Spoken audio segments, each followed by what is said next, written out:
Thrunite T3.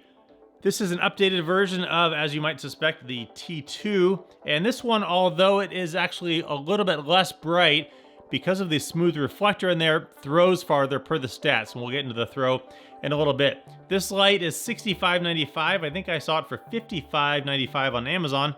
Links down below. Check those out, of course. They say this light will throw 301 meters, which is 987 feet per the stats anyway. It puts out a maximum of 2,250 lumens and is powered by a 21700 battery at 4,000 milliamp hours, and we'll take a look at that in a bit. Before we get to the light itself, let me just show you the standard stuff that it comes with. If you're familiar with Thrunite lights, this is kind of similar.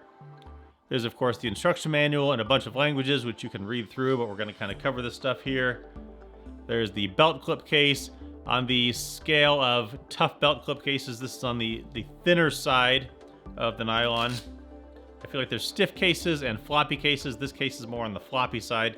Not good or bad, it just on the floppy side. It goes right down in there and seals up like that.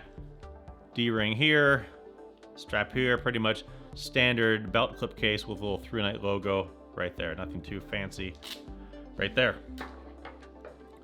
Comes with a USB to USB-C cable because this light is rechargeable, and as I always say, you probably have a million and now 1,000,001 of these cables when you get this light. And then a little package here with an extra O-ring, a lanyard, extra button cover, some extra accessories there. And we'll get that out of the way. And then the, of course, standard Thrunite packaging. Now the light itself, looking at the construction of it, starting on the back, it is just a flat back.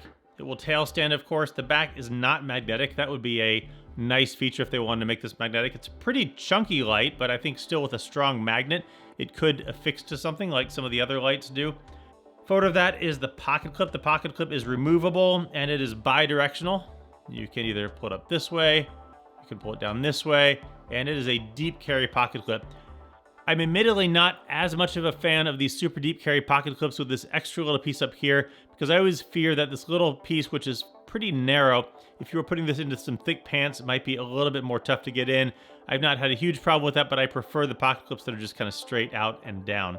Small nitpick again, but that's the way the pocket clip goes. And again, removable if you're not interested in it. Going down, the only place that you can take this light apart is at the head here. And when you get it, of note, it is manually locked out by being slightly loosened, so you need to make sure that you tighten it down, and there's a little thing that comes on here that tells you to do that. But if we take this out, in here you can see that 4,000 milliamp hour, 21700 battery, Thrunite battery, standard 21700, nothing fancy there. There's not another place where you can unscrew this. The back does not unscrew, and the battery tube is, of course, just a solid battery tube in the head there. Good connection there. There's an O-ring right here to help with that IPX8 weather rating, and then we will seal that right back down.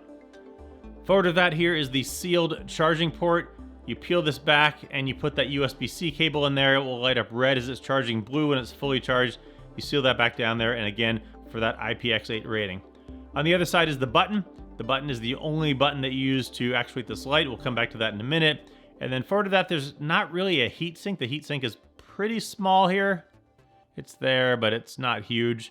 And then forward of that is that SST40 LED down there in that smooth reflector, which should give this light a good amount of throw. Again, the T2 has a orange peel type reflector, so it's a bit more of a floody. This light, as you'll see when we take it outside, has a more of a focused thrower type beam. Now when you turn the light on, this is going to light up blue if it's greater than 20% charged, red if it's 10 to 20%, and flashing red if it is less than 10% charged. So a nice little battery indicator there. Functioning of the light is standard if you are familiar with any Thrunite lights. You long press and that gets to the moonlight mode, 0.44 lumens, 133 days, forever. And you turn it off. If when you're on that moonlight mode, you long press it, it will go into lockout, and it's now locked out. To get it out of lockout mode, you just long press it, comes back onto that moonlight, and you're back in business with that. If you don't want to do that lockout, you can just simply twist it a quarter of a turn or so, and there's a manual lockout that you can do that way. The rest of the user interface, again, long press to moonlight, click it back off. If you single click, it comes on to whatever you turned it off on other than the moonlight or the turbo. So in this case, it's on the low. This has a ramping style user interface. So this is the what they call infinity low, which is 37 lumens. And then if you just hold this side button down, it will ramp up. At the top, it will flash so that you know that it's at the top. That's 1077 lumens. It will do that for 40 seconds and then ramp down to 605 lumens.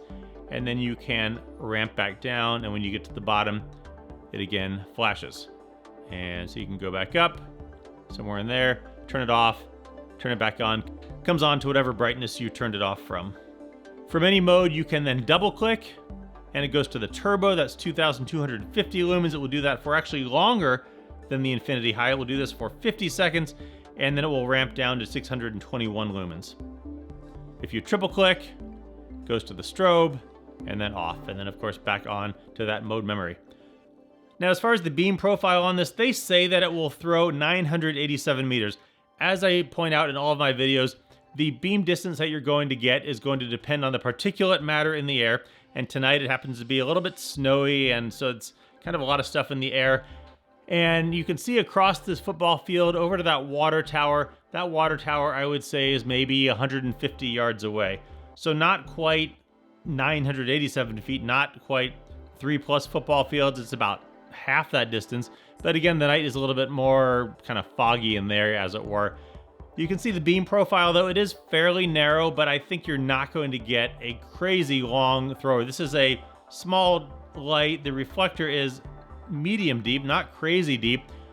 So don't count on this, at least in my experience, throwing crazy long distances, but you still get a good amount of throw, and it still puts out a good amount of brightness at 2250 lumens. And then all the brightnesses below that, you're not really likely going to need that 2250 lumens too often. That 1077 is probably plenty in most cases. And then really most of the stuff below that is probably fine for an EDC kind of light. The user interface on this, the ramping style, personally, I prefer the ones where you click to the different brightnesses. Maybe this would have a 37 and a 300 and a 1000 lumen output and then jump to the turbo. But you can kind of decide between this and the T2 whether you like the ramping style with a little bit more throw or the incremental style clicking through with a little bit more flood. They're actually both the same price, $65.95 on Thrunite's website. Again, I'll put some links down below. You can check them out, but this is the Thrunite T3.